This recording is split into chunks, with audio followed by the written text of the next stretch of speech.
those are available at our website, at the museum, and at Safe Books has them right now for sale as well. Through things that are coming up too, we're doing a couple neat fundraisers. One is an art show, which is Peggy Lindbergh she's one of the old timers, and a lot of people knew Cheese Lindbergh, her husband, and they're here just forever. They're Historical Society members forever, and she's moving to Alpine Way, had an apartment there, and has a whole bunch of paintings. And she wants to start selling them and give us a good big part of the profit to make room, get rid of them. So the 10th, the Civic Center, we're going to be hosting an art show there, and she got the person who taught her, which is Robert Chamberlain, and he's going to be doing the same thing. So both of them will be here, showing off some pieces of work and selling them for a benefit for the Historical Society. And along with that day, every year, Mike Princeton does his annual walking tour of downtown Shelton. That will be that same day at 2. It'll start here instead of the museum, like they normally do, and then go and walk around this store downtown, and he'll be talking about, it changes every year depending on what's going on. He's been working on a book on sustained yield years of Shelton, so I'm sure that'll be his main focus on that. Then another thing coming up soon is the end of July. The last Sunday in July is our car show. So that's our big fundraiser of the year, and that's bigger than ever. I'm really happy to say, too, that we have more money and donors this year than we've ever had. So hopefully that'll translate to more revenue for the Historical Society, along with the bigger, more eventful day. Hopefully get a lot more people down here than ever. It's always good, and we always try to keep everything open. We have no vendors to promote local businesses in the area, which is good for everybody, and it's very well received by all businesses. Last thing I would like to talk about is we are working on the inside of the building. We've had a couple of problems with things like wrong parts came in, wrong shelving came in, but we've gone through our collections, reorganized a lot of our collections in our storage unit, and to utilize more three-dimensional space in both the museum and our storage unit. So that's all set up now. Then next week, this week, we should start painting, and we're going to have flooring coming in too. So nice hardwood floor to start replacing the concrete. So they've been working real close with facilities and Kurt Johnson ideas and what we need to be doing for that. So that's been a great big project. Hopefully, major is going to start now, and hopefully we'll be done very, very soon. If there's any questions, thank you guys, and thank you for your continued support. Any questions? Yay. So I just want to confirm the art show is May 10th. Yes. This Saturday. It's this Saturday from 10 to 4, I believe. Cool. Is there a charge for that, or is it? No. Only if you want. Donations are always welcome, and if you want to buy art, yes. But no. Cool. It sounds like fun. Questions or comments for Jay? All right. Well, I was just going to say thank you very much for your hard work. You always have wonderful reports, and we appreciate what you're doing for Shelton. Thank you very much. Thank you. Appreciate that. Next on the agenda is our weekly commission reports, and Commissioner Moore, did you have something that you wanted to report on today?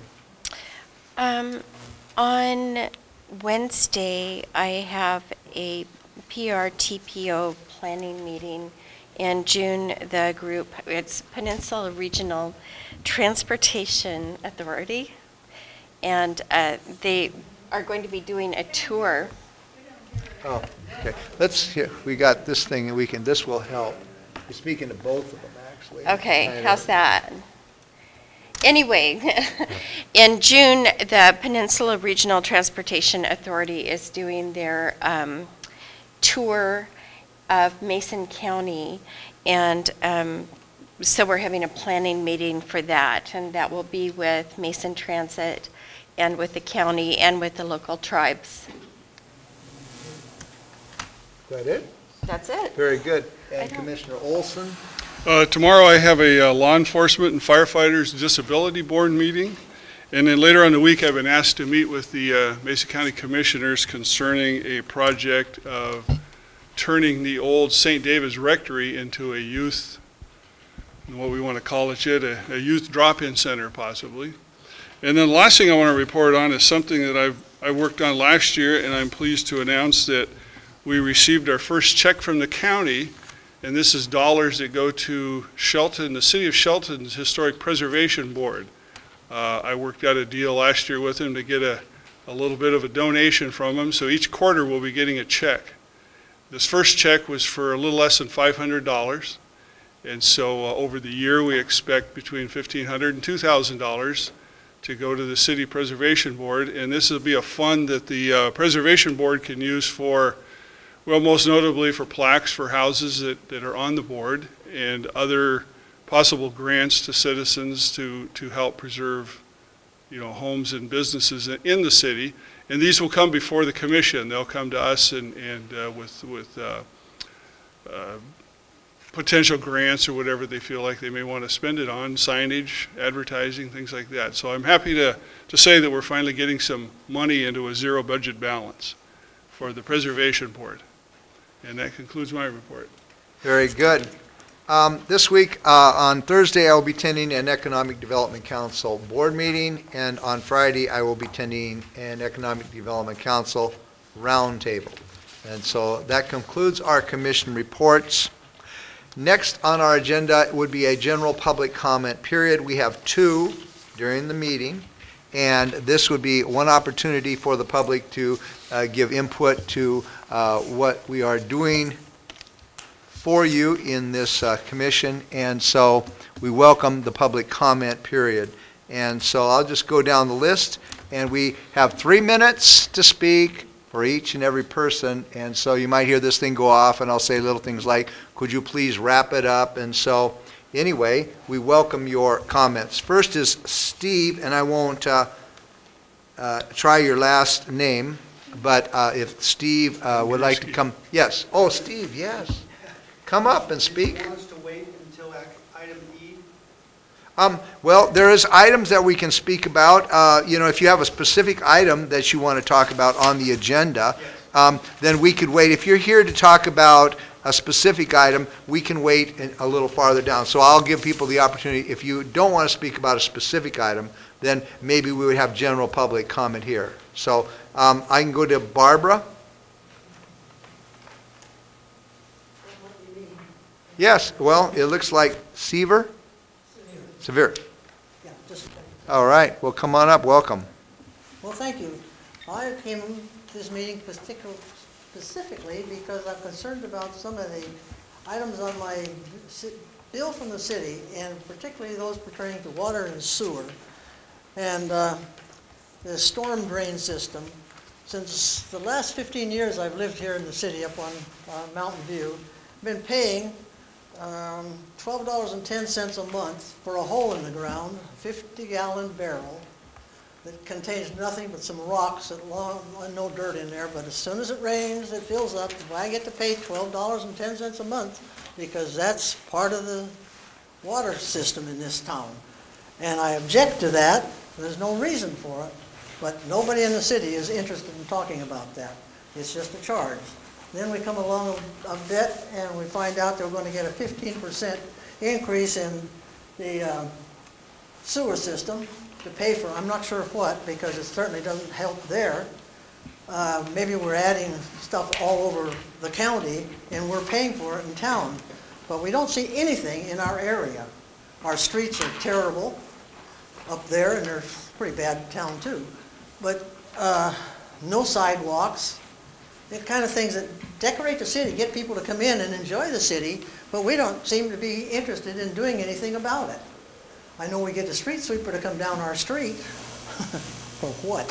Spread the rocks around, but it doesn't do much good. But it's good to see a street sweeper. Anyway, my concern is why are we wasting money on my spending my money when what are you doing with my money? For nothing. All right. We appreciate your comments, and those things can be specifically addressed. The 50-gallon drum buried that you have the concern with on the water, that's, you talked to me earlier, I think, about that.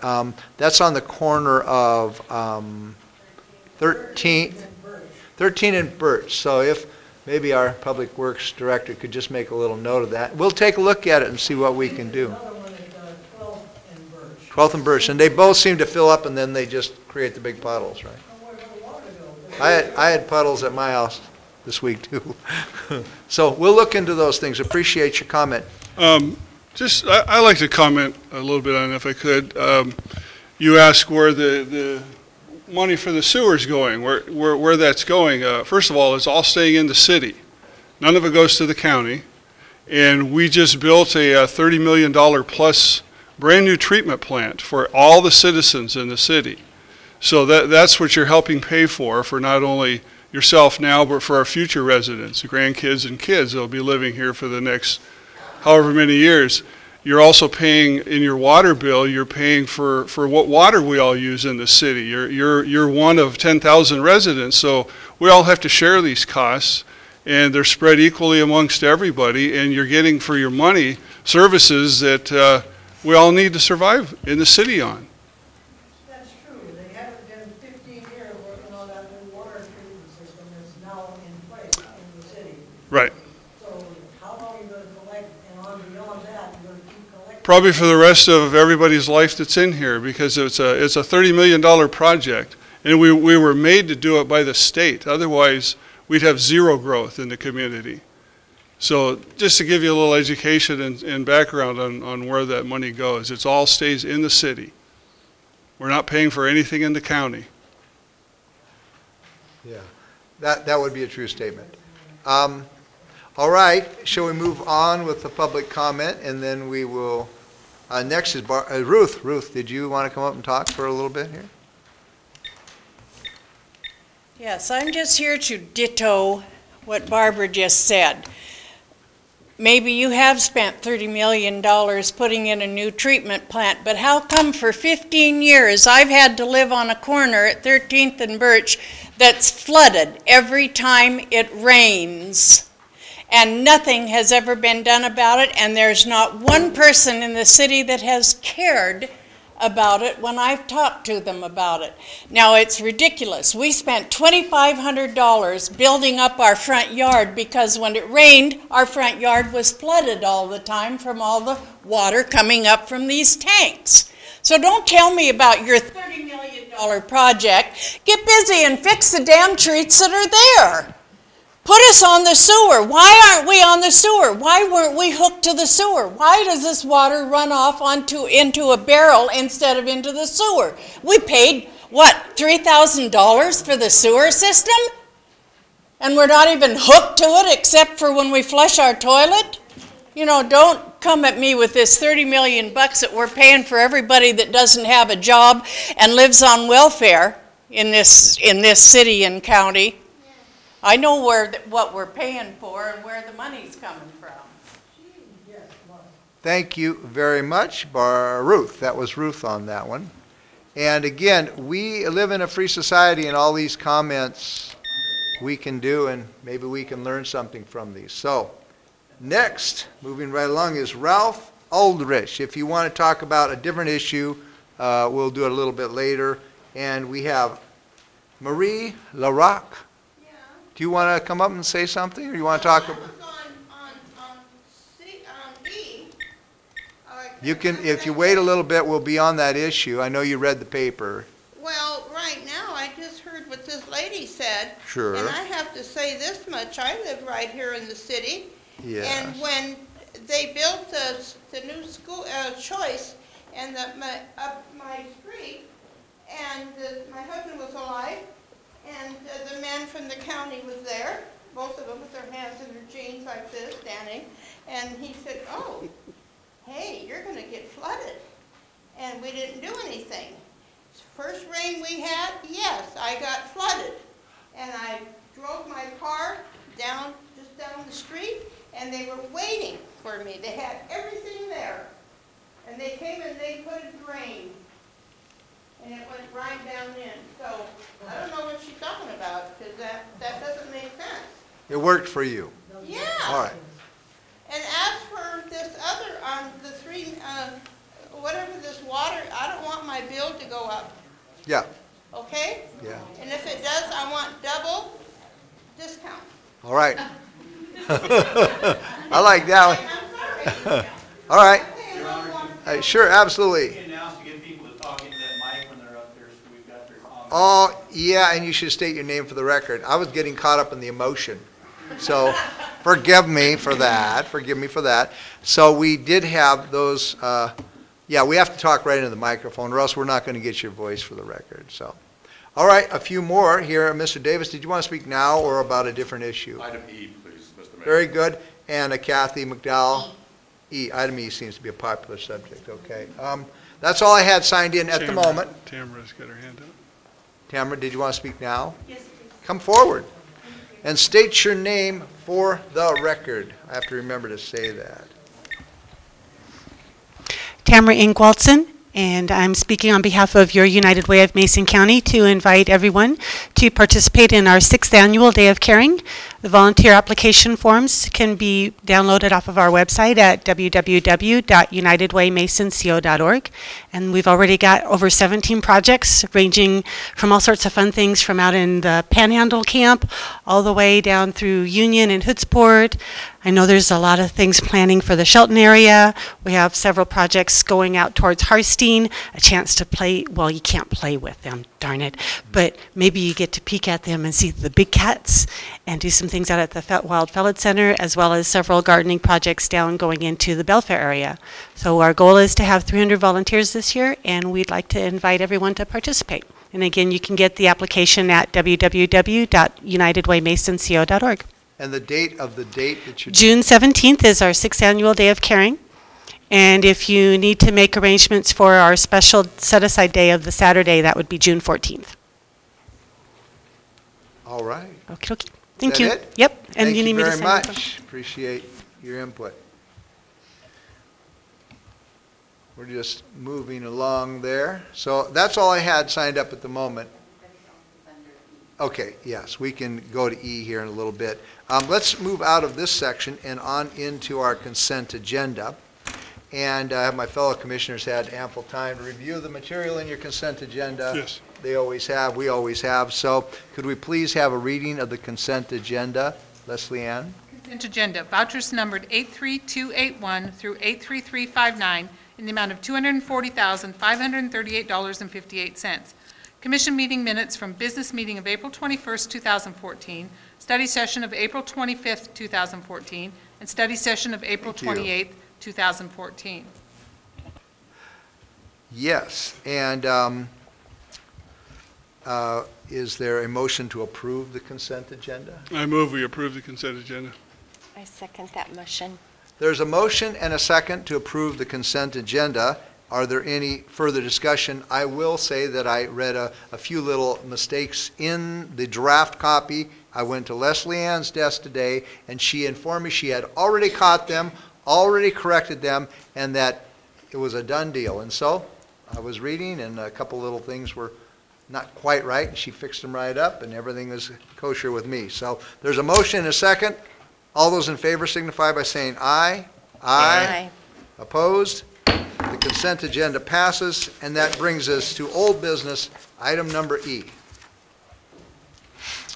And so what I'd like to do at this time is turn this over to our city administrator, Dave O'Leary, and let him move forward with, this is a discussion on our water utility capital project. I'm in turn going to turn it over to to Greg Clark, our Public Works Director, and City Engineer Mike Michael. Thank you, Mayor, Commissioners, audience. Thank you for coming tonight. We had a rather lengthy overview of the funding, options before the city on Friday, the April 25th. It was about a 3-hour meeting. We went through a lot of slides and a lot of detail, and I don't really plan on, going through that whole kind of down deep into the details tonight. Really, tonight's meeting is that we want to set the stage for the commissioners to make a decision next week. It's our opportunity now to look at the options that we have. And I don't know if this was there were several copies on the back, and I'll be speaking to these. This was kind of the major slide that identified the options that we can choose from on this options for funding our water utility to move into this upper Mountain View pressure zone to get it functioning. Mike has handed out before the meeting to the commissioners copies of the actual contract from the Department of Health that lays out the loan language and the grant opportunities. The loan is, the grant is for $2.1 million, and for every dollar of grant we take, we need to take $1 of loan. So option 2 is really around that $4.2 million mark as to the amount of money that would build this first balloon, so to speak, that is, and I'll come back to that because I want to make reference to a couple things in the contract. The contract is for the full $9 million, okay? We talked to the Department of Health today, trying to see if they would re-up the language in the contract to allow for an option 2 and an option 3, but the loan offer before us is for the $9 million, but we don't have to spend any more of that than when we want to. So if it's the commissioner's decision to select option 2, we would sign the $9 million loan grant offer, but we would only spend what we'd need to complete the option 2 funding package, and then we could either return the balance of that. At that point, it would be a loan. We just wouldn't take out any additional loan to complete any additional work. The value in taking advantage of the full $9 million loan contract is, we don't have complete engineering drawings yet, and we haven't gone out to bid to see what the construction market is. We're anticipating this will be doable for the $4.2 million, but if it was a couple $300,000 more to complete the work that's necessary to facilitate all the work that's needed for this first bubble, it would give us the ability to go maybe slightly a couple $100,000 or whatever the difference is to complete that additional work without having to take it out of the utilities rates. So it just gives us some flexibility, some contingency, so to speak, to be able to not be hard on the 4.2. Now, if it's actually less than that, we could actually turn back more. But from what I've heard from the commissioners, they want to take full advantage of the grant money.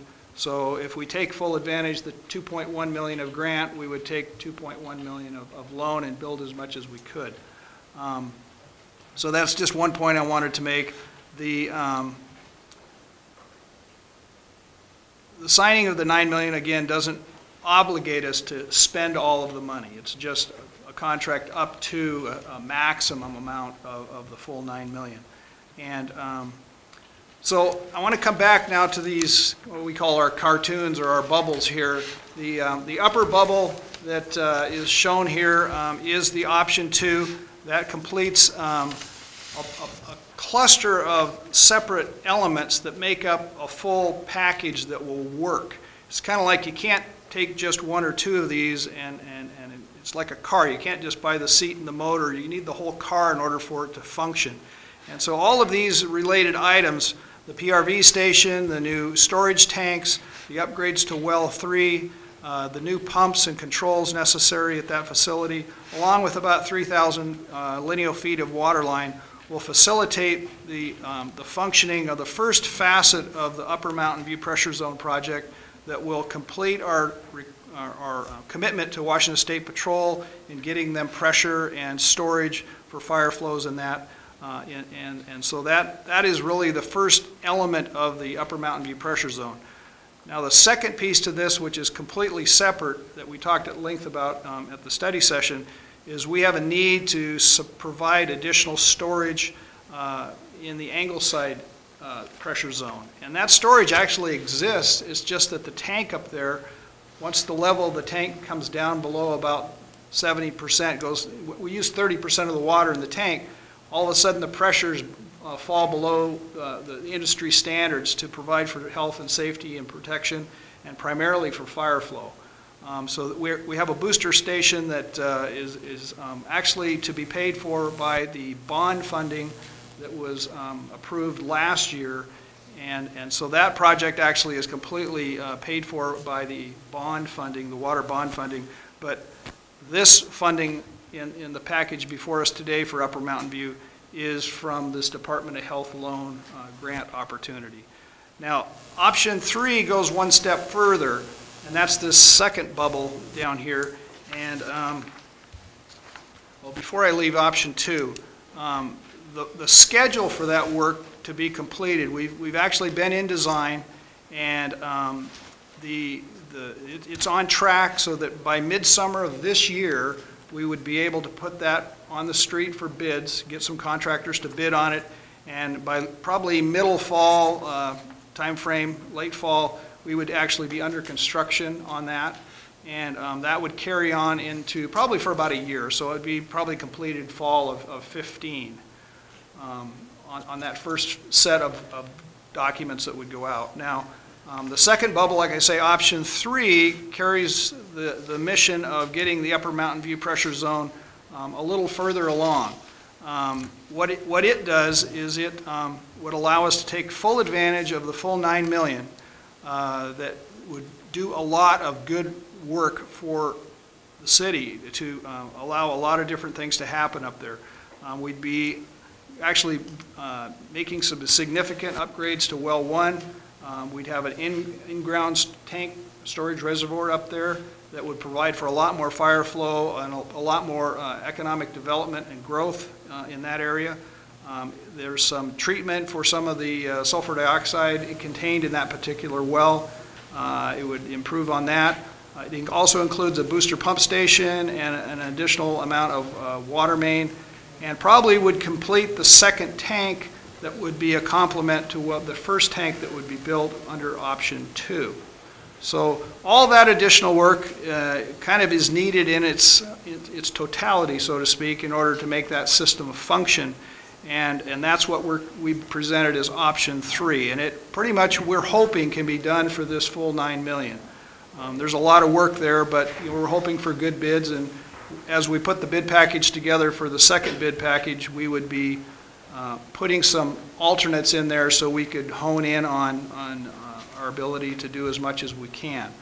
Now, the third bubble is this Johns Prairie area, which is further to the east and really is just an extension of a water main to connect that along with a PRV station. So there's not all that much work associated with getting the additional work to Johns Prairie, but it was the commissioner's discussion last on the Friday the 25th that we would put that aside and only really concentrate on options 2 and 3. When we put out the bid package for option 3, we would include in that an alternate for the Johns Prairie function if we wanted to add that to the contract, depending on how and what kind of bids we got. And we'd bring that back before the commission to make an independent decision on whether or not we'd want to add that work to the work that's under option 3. But for right now, option 2 is the first funding package, just to serve the State Patrol along with the things I discussed. And then the option 3 is the continuation and the kind of the full utilization of the $9 million offer before us. So next week at the May 12th study session, we are requesting that the commissioners would take action on either option 2 or option 3. And as staff has kind of consistently said that this taking advantage of the full $9 million is our recommendation. It improves public safety, it minimizes risk, it provides for better storage and fire flow, allows for that growth and development to happen in our urban growth area, to provide a lot of functionality for the Shelton Springs opportunity, along with just reliability, overall system reliability. The offer before us from the Department of Health is what we feel a very attractive interest rate. That's a 1% interest rate, and we don't have to start paying the loan back until we've actually completed construction, which is sometime in the neighborhood of end of 16, maybe 17. And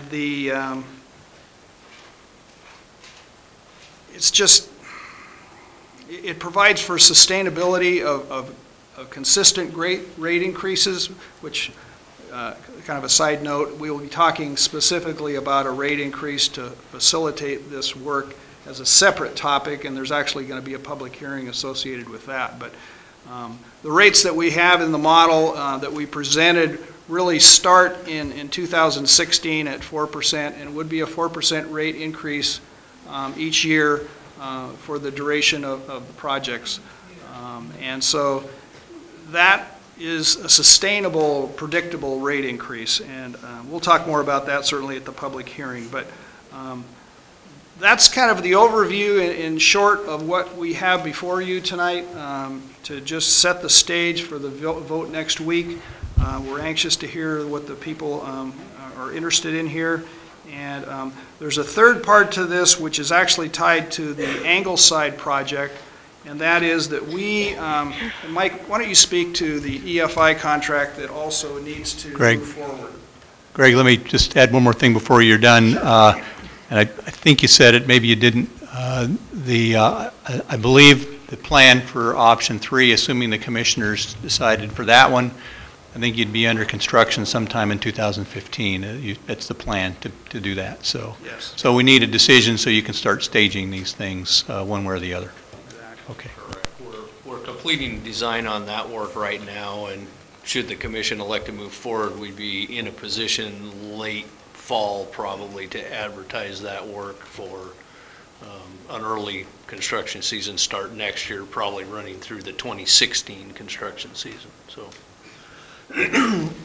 before the meeting, I handed out finally being able to get with various entities the drafts of the 2 contracts we've been talking about hammered out. The large one is 55 pages long. That is the funding contract with Public Works Board in conjunction with the Department of Health Drinking Water State Revolving Fund.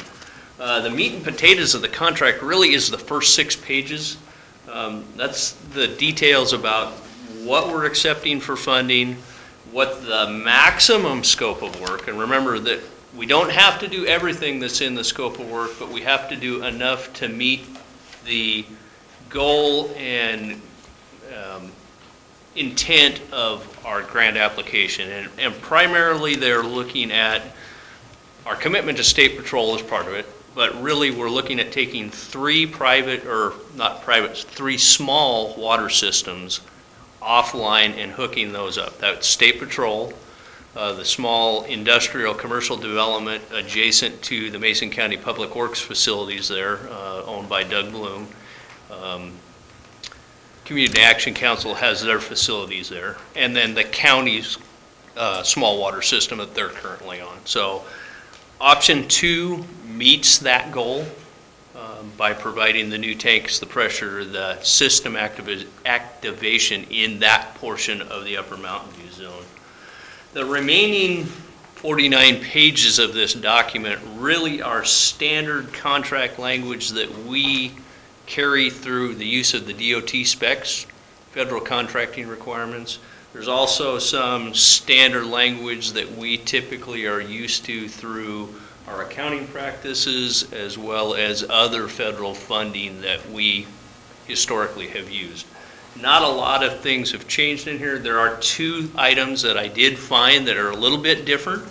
On page 20, item 1.31 is a new provision, and after reading it, I'm expecting I'll start seeing this under the federal highways funding, but it's application of the Trafficking Victims Protection Act of 2000 and some additional requirements that we now need to propagate through all of our contracts. The other piece, just a slight difference. We're used to minority women-owned business goals in our contracting. Typically, we have certain steps that we have to perform to show that a good faith in that. One of them is the time we put the contracts out on the street. Typically, that our state standard minimum of 21 days meets that. In this contract, they've said they want to see that be 30 days. So we got to advertise for roughly an extra week from what we're used to doing. Again, other than that, this is pretty standard language that we deal with all of our federal funding. The other piece is the final draft of the EFI procurement contract for the prefabricated factory-built pump station for the Angleside upgrades. This is basically the same contract we use for purchase of our dryer equipment with a few tweaks for the specific piece of equipment we're buying.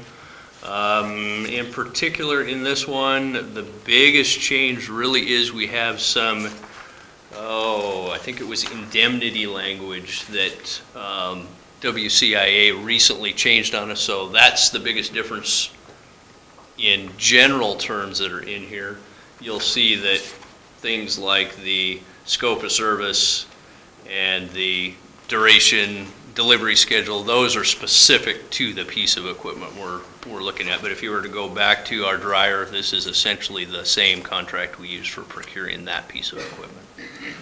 Been reviewed by our attorney, and that was part of it. Her and I going back and forth, we kept missing each other and didn't get a couple last questions clarified until earlier this morning. So. All right. What I think we've done as of lately is we'd like to hear from the public before we make our comments on this. This is kind of a big decision for us. We've been talking about it for many months, and this is getting close to the end of making a decision here. And so what we'd like to do is open this up for public comments here, and then we will make our statements about how we feel about the situation and what we have to do. One thing I will say in working with staff is they are doing their job in bringing forward proposals that are in line with state requirements and our comprehensive plan. So these are next steps in complying with state and our comprehensive plan. So these things will come. They are a reality. They are in our future. But if there's ways that we should do it, how we implement these things now might be, as we're talking about Plan 1, 2, Plan 3, how much to borrow, how far we can go forward. That's kind of what we're talking about here. And so I would like to open it up for public comment now about this issue, and then we can make our statements and move forward with what we're going to do concerning this. So if that answers all your questions. Steve, would you like to come up and speak for a few minutes?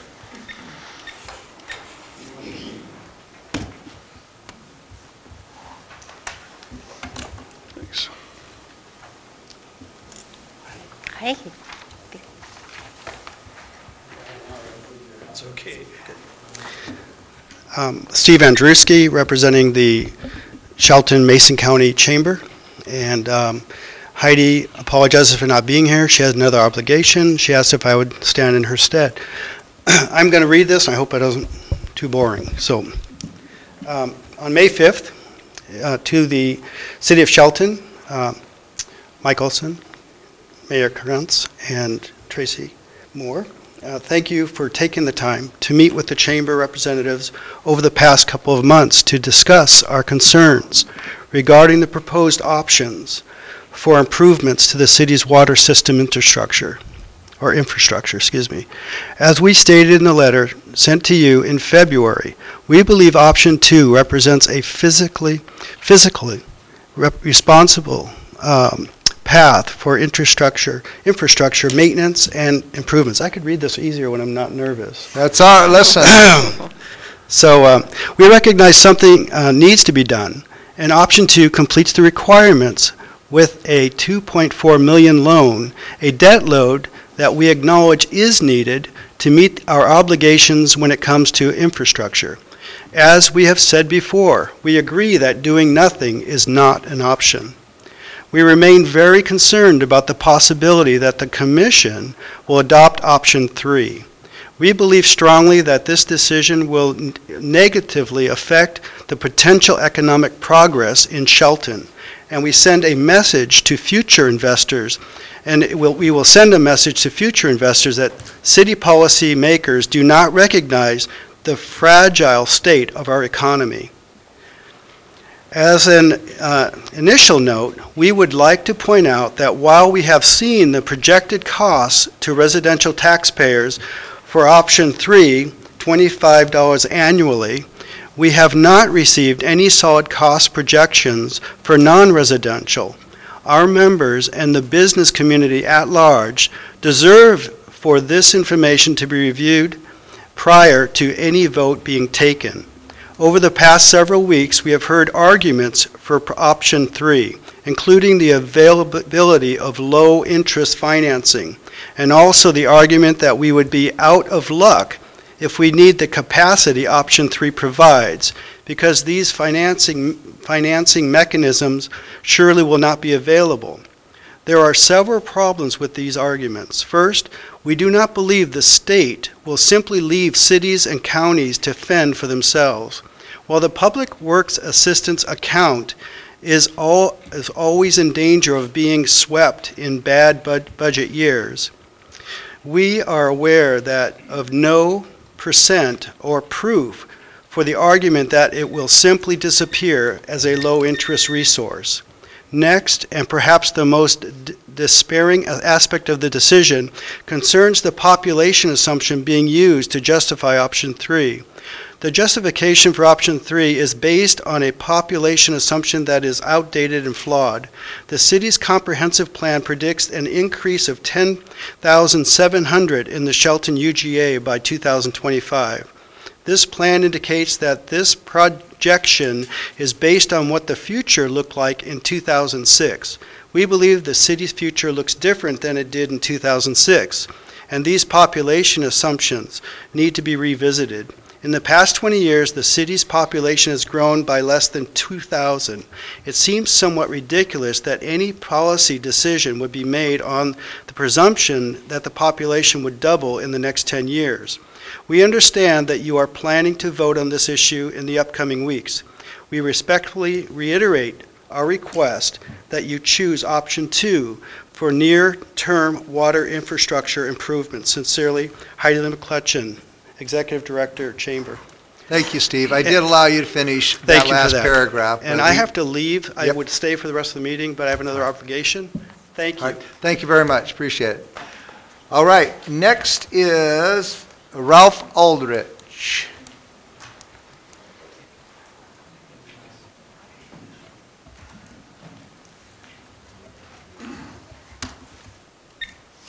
I'm Ralph Aldrich. I live at 415 South 13th Street.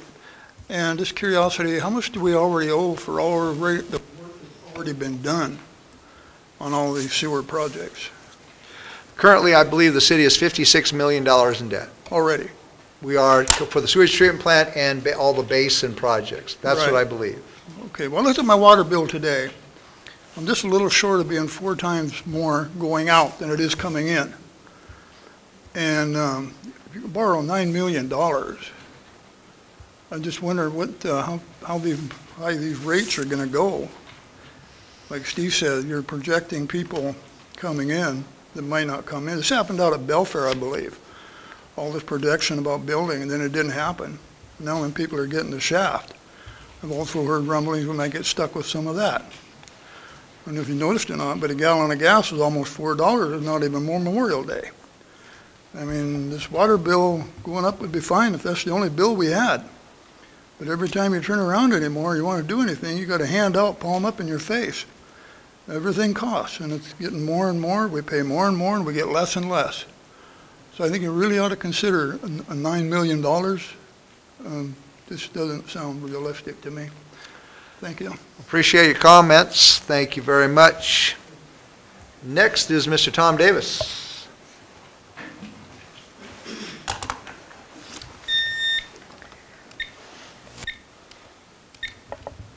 Good evening, Mr. Mayor, Commissioners, Tom Davis. It's hard to argue against infrastructure projects simply because the infrastructure is our future. However, it has to be tempered with some reasonable expectations. I fully understand that $9 million at that 1% rate and with a 2.1% forgiveness is very attractive. But I also understand that once you have that $9 million, that it's highly unlikely any of it's going to be returned. That's just not the way the world turns. With that in mind, we're talking about some options, option 2 and option 3, as if both those options were carved in stone. And I was wondering if there was any flexibility to that. For instance, the water tank up by the Public Works building that's being proposed is a $3.5 million project for fire flow. Will that just be serving the State Patrol? It would seem an unnecessary expense to meet that obligation. I think there might be some flexibility there. Also, and probably more importantly, is that there's a proposed 1,100-acre expansion to the urban growth management plan. Well, along that same route at 102 down by the airport, that is not yet in the growth management area. So if there's any plans that are meant to provide infrastructure or water to that area, it would be a little bit premature to incur that kind of an expense.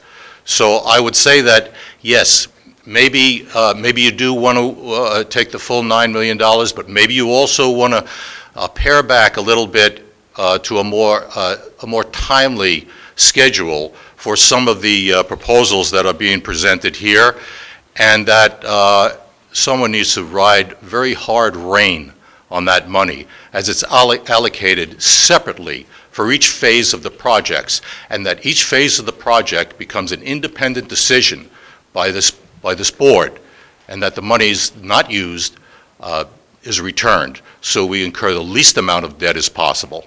Thank you. Thank you very much for your comments. Next is Kathy McDowell.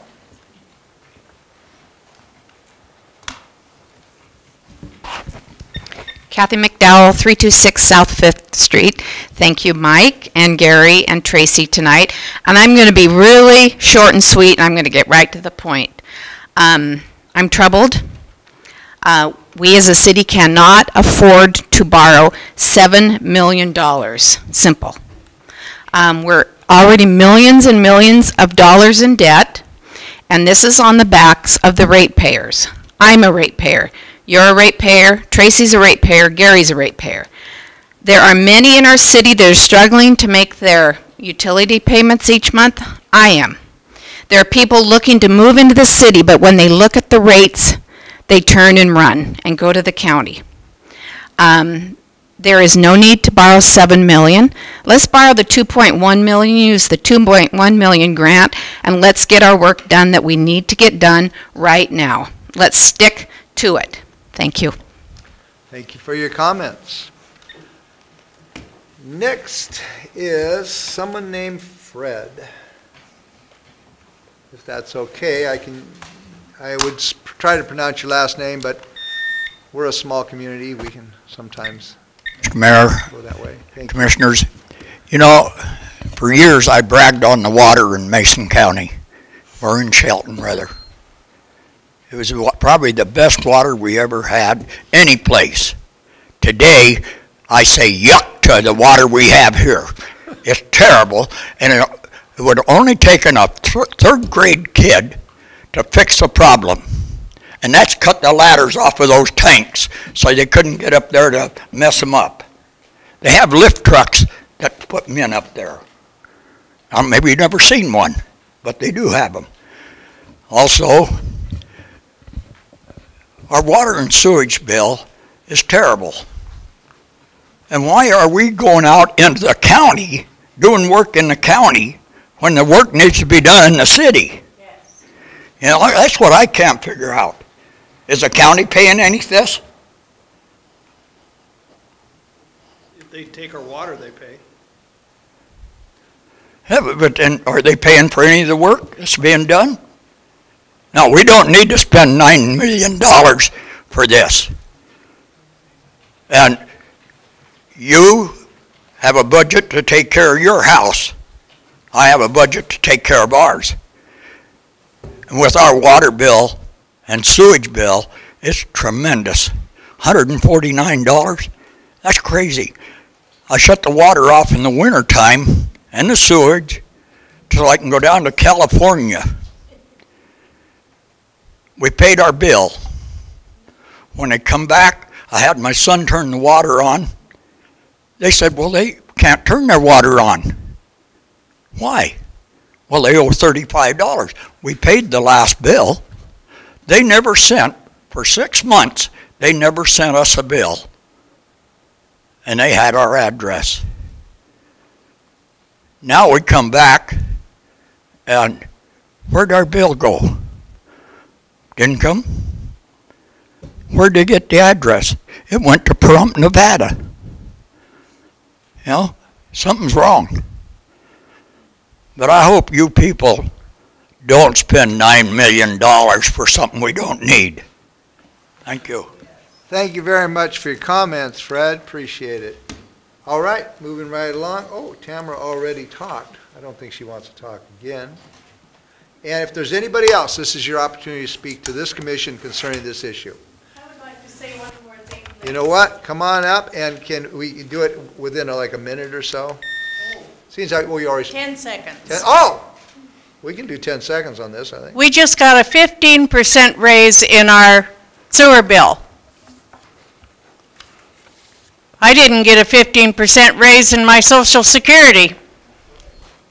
There you go. That was only 10 seconds. Thank you. And groceries are going up. I know, and I'm with you on that.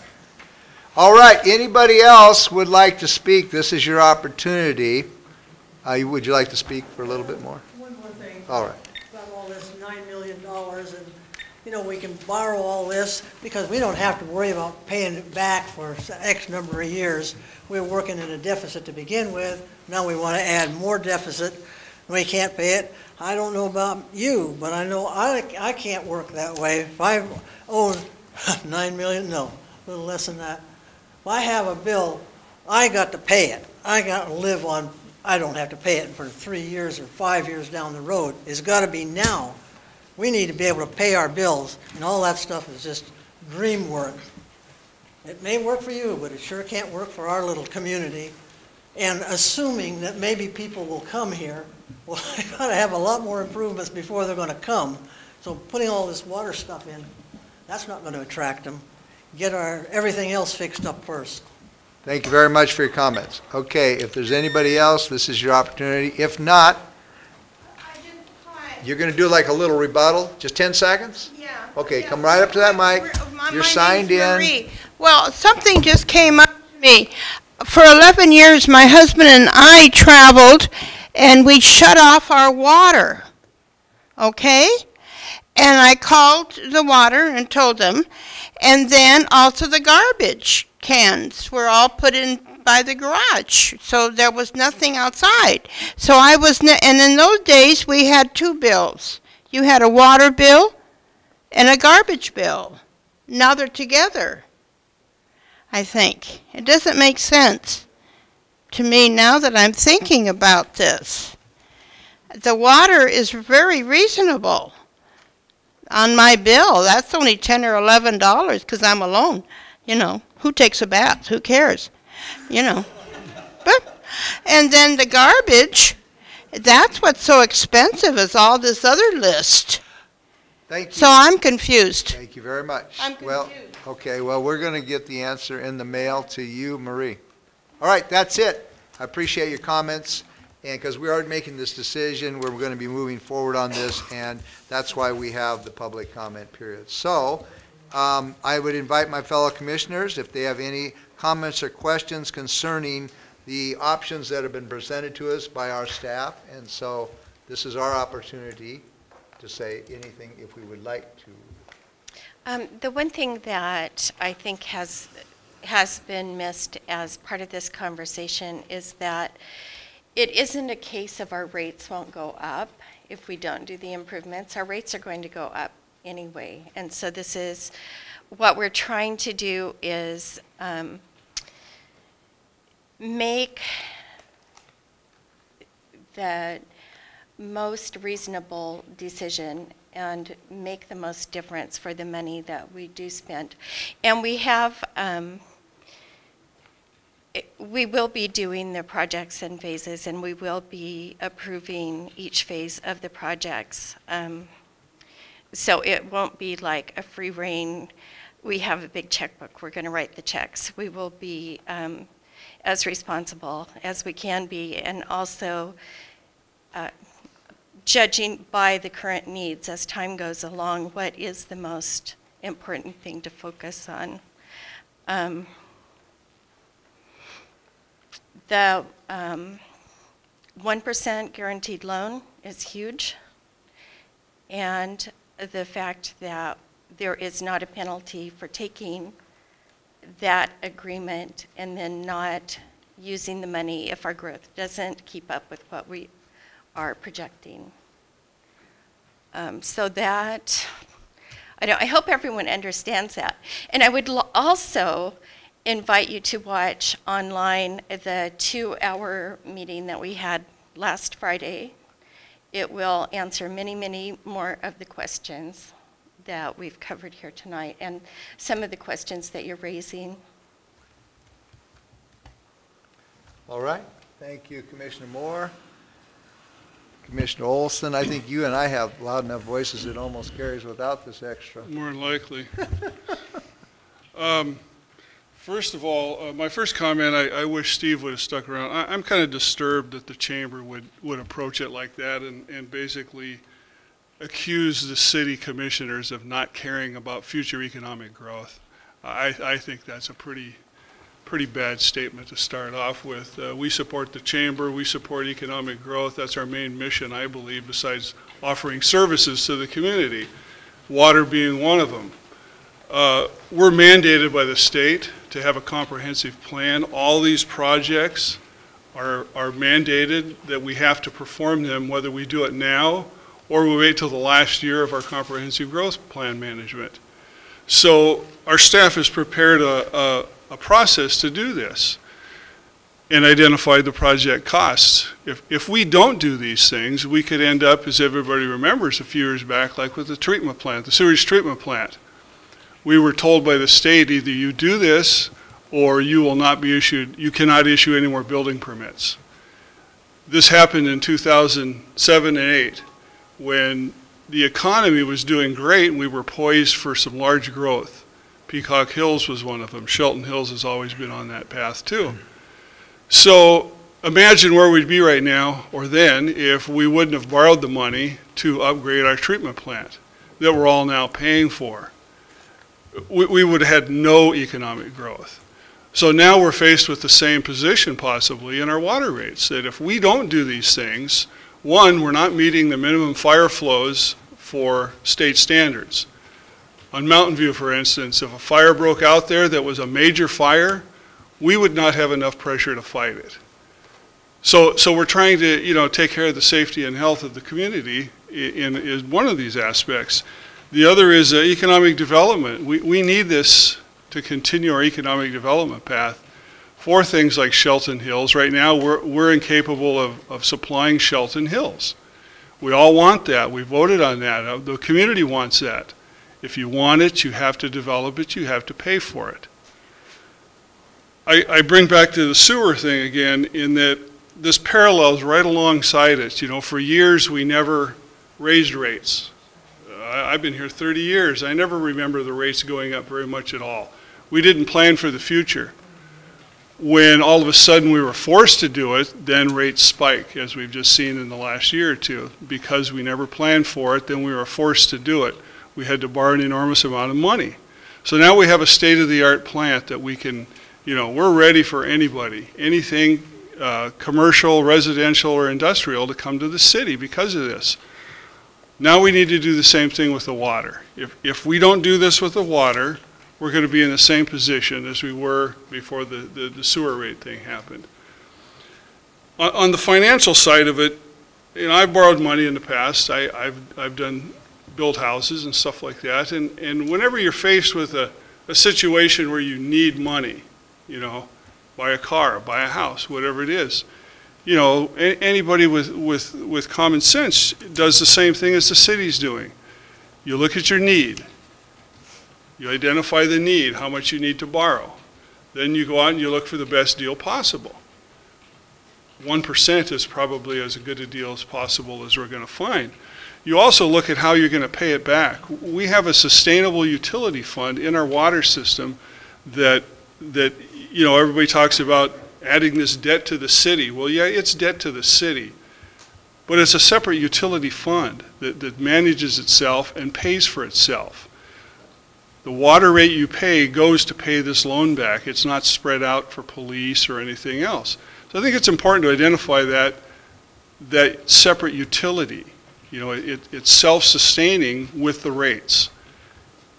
We have to, that's the only way to finance it, because as stated also in the letter from the chamber, you know, they're kind of misinformed. We've been to some AWC meetings, that's Association of Washington Cities, and we're getting a strong indication that the state is certainly not abandoning the cities, but they're not going to be there to pick up the slack. You know, we've got to figure it out on our own, and the one way to do that is to go out in the open bond market and buy money, just like everybody else has to, at competitive rates.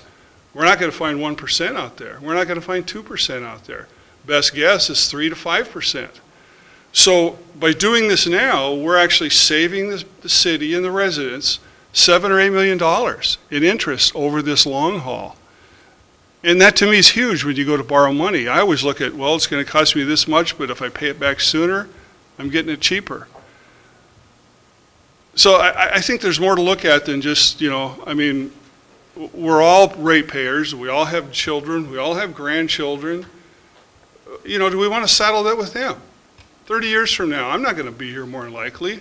Many of these people aren't either. What are your kids going to say? I don't want to be the person who is accused of not doing something when you had a chance to do it. These young kids in the back here we have tonight, you know, they're going to be saddled with this debt. I think it's on our best interest to make it as easy on them as possible. You know, if we do this gradually and predictable at a 4% clip per year, you know, it's going to be a lot less painful than waiting 10 years and then going, oh, geez, we got to do this. Then you're looking at another 15% hike every year, like you are with the sewer now. So, you know, I've rambled on enough about this, but I guess I just want to say that, you know, I've heard many stories in the past about all the past commissioners sat around and didn't do anything, and now we're stuck with this. Well, I admire what the past commissioners did. They made the tough choice of borrowing the $30 million to buy us a new treatment plant, and it's going to be an operation for our kids into the future. Well, I want to be a commissioner that did the same thing with the water. You know, I don't want to be sitting there 15 years from now and somebody's saying, geez, they should have done something back then when they had the chance to borrow 1% and fix what we need to fix to stay safe and healthy and meeting our state mandates and working towards future economic growth. All right. Commissioner Olson, thank you very much for your comments. State regulations do come into play, and a lot of this stuff is going to happen. My position from the beginning was to lean in the direction of a $2 million grant and a $2 million loan, push this thing forward, improve our water system. It was a compromise to me to make a $2 million loan on top of the $56 million we owe. But if you look at us getting $2 million grant, $2 million loan, that would literally mean that what we put in the ground would cost us 1/2 of what it would take to do it. It would push us out there, it would improve our system, it would give us some storage, and so that's why I think it is prudent to go to more of an option 2 level. I think we have to continue to improve our infrastructure, and it's important. And the other deal is the state does require these things, but they're not saying we have to do 2 or 3. They're saying we will have to, with our comprehensive plan, do these things. The other part of it that I have a little problem with is that we just completed raising your sewer rates 37% in 6 months. And that I take that with me every night to bed with me. I take this job seriously. I take borrowing money for this city seriously. And I'm not saying that we can't do this $7 million loan and survive, but people are just really getting kind of tired of paying more money. And I'm just saying we need a little breather.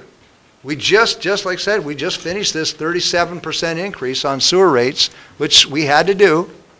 And since then, I've been fighting and even driving over to the legislature the city administrator and I, we are continuing to fight to try and find more grant money to help the city, and we will continue to do that. If we add this $7 million loan on to the 56, that comes in at about 63. And if we can't find funding for Basin 3, that will push us close to $80 million. And that is, to me, I'm more afraid of that than I am on an interest rate going up or us not being able to fight 2 5-alarm fires at the same time. It's just my position. One other city, I called and talked to many other cities. They're all going through situations like this. One city chose to increase their water rates at a 3% increase per year, bank the money, and they told the state, when we got enough to do it, we'll do it. Now, I don't know, the state may come and take their kids away. I don't know. I hope not. But we have to, at some point, stop borrowing all this money. We got to, at some point, just say, look it, now might be a good time to take a breather. We haven't even recovered from 37% increase in sewer rates in a 6-month period. I mean, we borrowed a lot of money in a short amount of time, and I would love to have the $9 million expansion. I think it would help the city, but the only people we have to pay that bill are our ratepayers, and we're not growing them at a very fast rate. In fact, what if we borrowed the $7 million and we got all projected to do this $9 million worth of work, and a major industry in Shelton decided to leave town?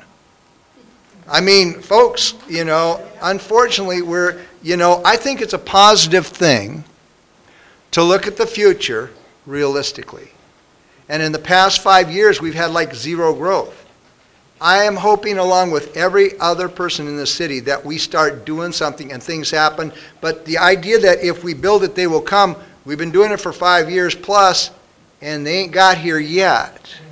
Okay? We're hoping they come. We want them to come. We need the money. We need the city to grow.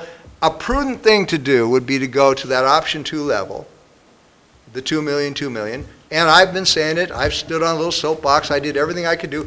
But I do not fault these fellow commissioners for wanting to do that. I'm just telling you, we all got to make that decision.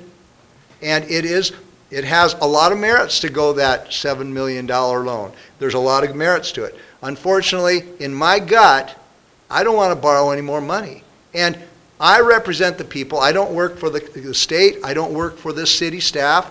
Love them. Think they're doing a great job. I work only for the citizens in this city, and at the moment, a lot of them ain't wanting to jump that far down the river. Okay? There's a lot of people. I don't know of many people out there that are really pushing that we borrow another $7 million this year. So that's my speech. That's my take. I'm not against my fellow commissioners or staff or the state or any of them, but you know what? I don't always just do what people tell me to do. And sometimes I got to say, not right now. We'll think about it. And that's my position. That's where I am, and we'll see what happens, because we're going to vote, I think, next week on this. So we've heard you. We've made our comments. I think the newspaper and the radio has done a fair job in giving these opinions out there. And it's your city. It's not our city. We work for you. And we appreciate you coming tonight and putting in all of your comments so we can make the best decision how the city is going to move forward. So, after all of that, I think my commissioners have had enough information, and it's the staff's recommendation to place this water utility capital project scope and funding determination under old business and action at our next meeting. And so, we all live in town. We can be gotten a hold of. This week would be a good time to continue to bend our ear and talk to your friends, your relatives, your neighbors, anybody's in the city. This is your city, and it's your decision, and we work for you. So that ends this section of the meeting, and so did I say that clear enough, Leslie Ann, for that? Okay. Now, thank you for coming out and being part of this project. New business is a North Cliff Road, a Canyon Creek Culvert Replacement Project, and that's a briefing that will be done by our staff, our city engineer, Mike Michael. Thank you, Mayor, Commissioners. Back in early March, March 8th, in fact, we had our last significant rain event. Actually, we had a pretty good one over the weekend, but no problems yet that we know of. During that rain event back in March, though, we did have some problems with the Canyon Creek culvert where it crosses underneath North Cliff Road. That culvert has been a concern for some time. It has not shown any significant signs of failure up until the March 8th storm event. During that event, we experienced a significant, by significant, I'm talking 12 feet deep and probably 12 to 15 feet across in its widest dimension, a sinkhole just on the outside of the sidewalk on the, what would be the west side of the road. That sinkhole extended in underneath the sidewalk, in fact, and was caused by a joint failure in the pipe under the roadway there. Given historic observations of the condition of the pipe, staff is very concerned that there may be other failures that we're not aware of ready to happen. We've been monitoring the site since then and progressing with a design of a replacement.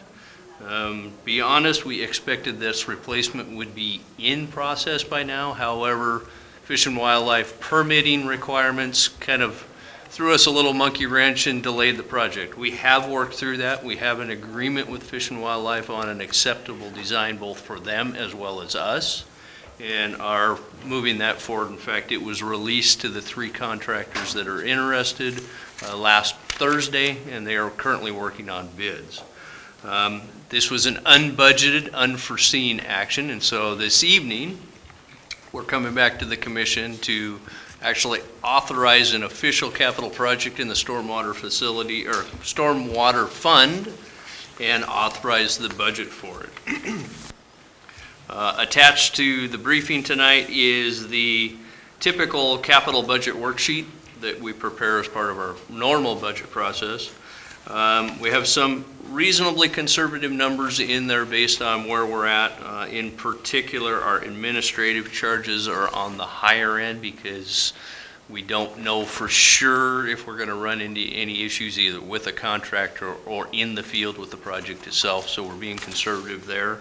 The work itself, we're a little bit more confident with. There is, however, still approximately a 30% contingency in the construction numbers, and that's a total construction cost of, and this would be contracting out of $199,000. That's at this point creating a total project, including indirect costs, of $363,500. A little bit of work with finance department.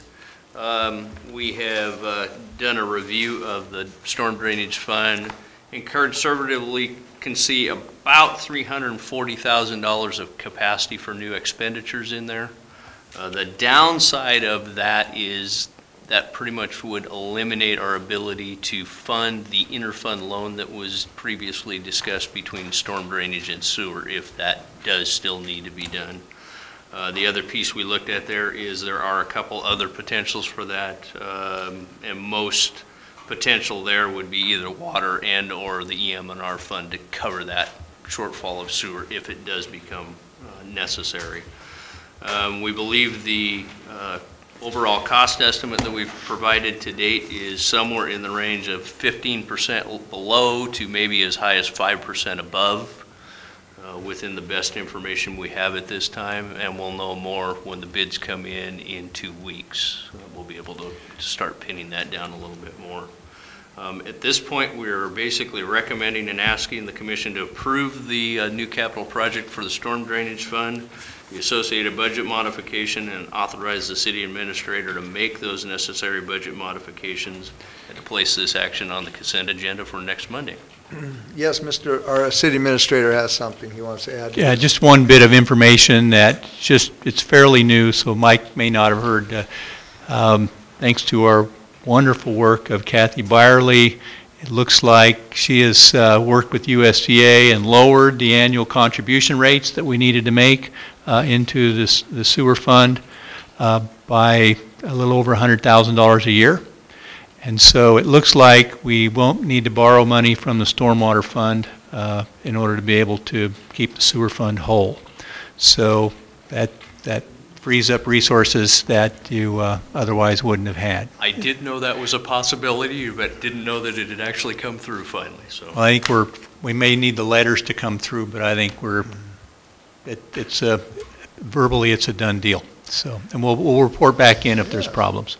Seems like we have to do this thank you Kathy Byerly thing about every 2 or 3 months around here. So we appreciate what you're doing for the city.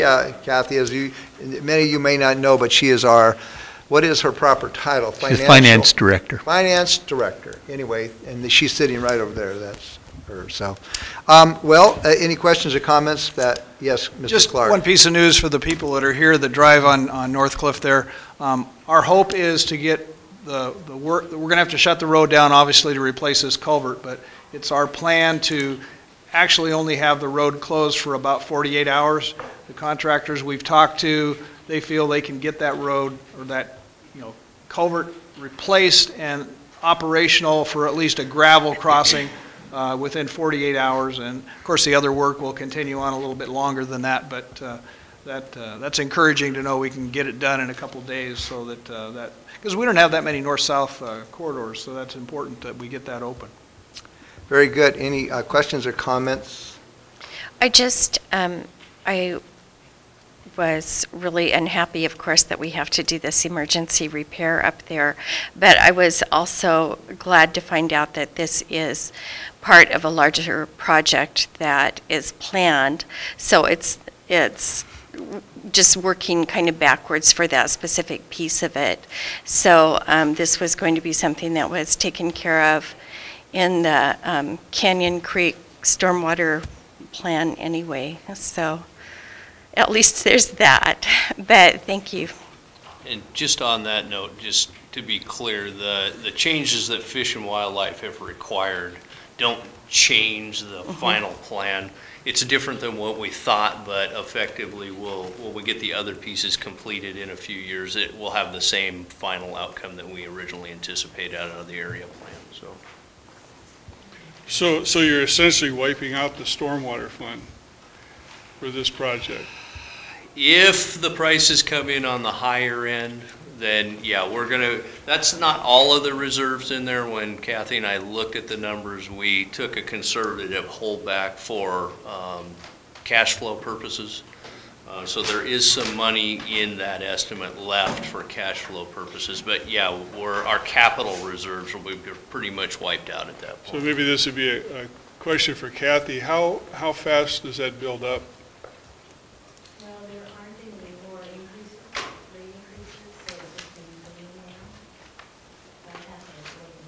Oh, okay. So, but obviously it's going to be a while before we're going to continue on with any Canyon Creek improvements besides this. It would be conceivably a few years. Yeah. Okay. All right, any other questions or comments? It appears that we concur that this is something that needs to be done, so we will follow staff's recommendation to approve the described project, authorizing the city administrator to make the necessary budget modifications and place this on the consent agenda for May 12, 2014. Next is an administration report. Mr. O'Leary. I'll be beginning my budget work this year. The first thing that I typically do in a budget cycle is a 5-year forecast of revenues and expenditures. So I've just started that work today. We're also working on a potential for grant dollars in an effort with Mayor Krantz, and I'll be working on that as well. Try to create a consortium of sewer funding stakeholders. We're intending to meet, invite people to a meeting at the AWC conference on the 20th of June, and we'll be working to bring that meeting about and make sure we get good attendance at that. So that concludes staff's report, my report. Thank you, Mr. O'Leary. And this is an opportunity for a public comment. If somebody else would like to say something, now would be the opportunity. You must sign in with the name and address. But if no one is coming forward, I forgot to mention something earlier, so I'm going to take this opportunity Sure. for public comment. I just want to remind everyone that this Friday is Spellabration, which is a wonderful community spelling bee and a major fundraiser for one of our local nonprofits. And I would like to invite everyone, 6 o'clock at the Civic Center this coming Friday, May 9th. All right. Next would be administration final touches. Are there touches? Vicki? I'm touching for Department Head Steve Goins. He wants to bring next week an update to the city codes related to wireless facilities and site design review.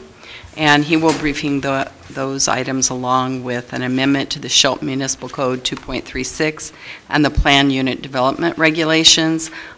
These are all requirements under an audit that we had from our Washington Insurance Authority for mandatory code updates. So he will be briefing on those next week. Okay, any other administration final touches? Touches, Greg? I just want to wish all the mothers out there happy Mother's Day. Oh, Okay. there you go. I think that's it, Your Honor. That's a nice thing. All right. Our next meeting will be next Monday, May 12th at 2 p.m. in the afternoon. This meeting is adjourned.